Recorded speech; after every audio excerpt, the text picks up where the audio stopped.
Hey everyone, this is Alpaco and I wanted to talk about this Leica II. If you don't know anything about Leicas, they're basically the Rolls Royce of cameras. This is one of my pride and joys, not because of the type of camera it is, but because of this very story. I got this during a little garage or estate sale more than 13 or 14 years ago. It was on a table filled with other little knickknacks and it was like, I don't know, it just looked like a paperweight or something. Or it was treated that way. And I was just thinking, holy moly, that Leica's $20. I picked it up and went to the register lady and I asked her, hey, is this really 20 bucks? She looked at the sticker and said, whatever the sticker says is what it is, sweetie. I looked at it and I was like, could I have it for $15? She rang it up and said, why not? So I got this for $15. She up, placed it in a little black bag.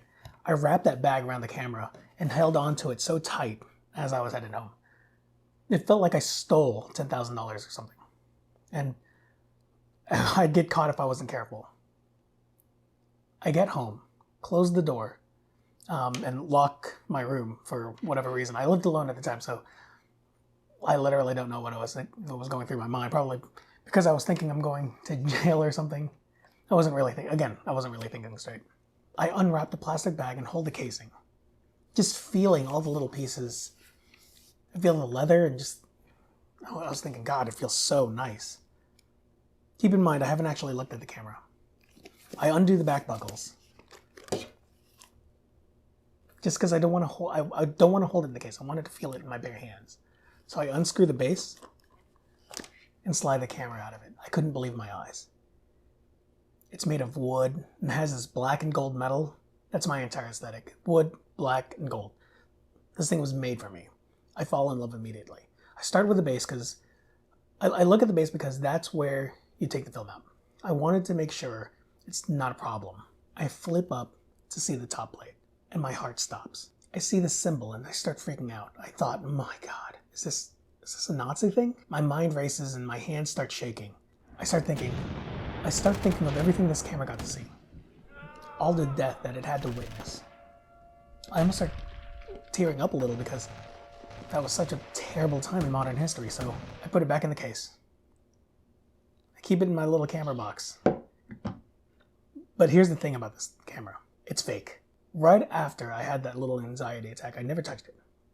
There was something about knowing what I had in my possession. A piece of history that was part of something so terrible. I just couldn't look at it. Until a few months later. I hang out with a couple of photography friends. We all shot film back then. But my knowledge of camera history was extremely limited at best. I knew what I liked and what looked cool, and that's pretty much as far as that went. One of my buddies has this new camera he's shooting, a Zorki 1. I just look at it and looked at it and just thought, looks like a Leica. So I asked him, hey man, when'd you get that Leica? He turns to me and says, it's a Zorki, dumbass. He then tells me this little fun fact that Zorki cameras are commonly turned into fake Leicas. I just had the blankest of blank faces. It was like cogs finally turning. I get home, take the camera out, and examine this thing. I look online and all the limited resources out at the time, and I find out they don't even make Leicas with wooden bodies. I don't even know if it's actually wood or if it's just anything, like a cover or something. I couldn't believe it. I felt like I've been bamboozled. A sense of relief rushed through me though. I can finally enjoy shooting this thing. I hold it in my hand just to play with it a bit, because I haven't actually done that. I play with the focusing ring to make sure it focuses well. Yeah, it feels good. I place my eye in the viewfinder and I realize once for framing and the other, I shift my eye on the focusing viewfinder and I can honestly barely see through it. I undo the base and I was going to run a roll of film through it, and I realized I don't actually care about it anymore. It kind of sucks. I like the way it looks though. So now I have this absolutely beautiful $15 replica paperweight. I hope you enjoyed this little story.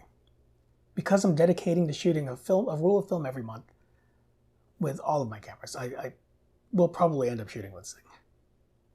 Remember, the camera is just a tool, an outlet that should inspire you to be creative. It doesn't matter what camera it is, what specs it has. If it doesn't inspire you to shoot, it won't matter how good the camera is. Find that camera that works for you, not against you.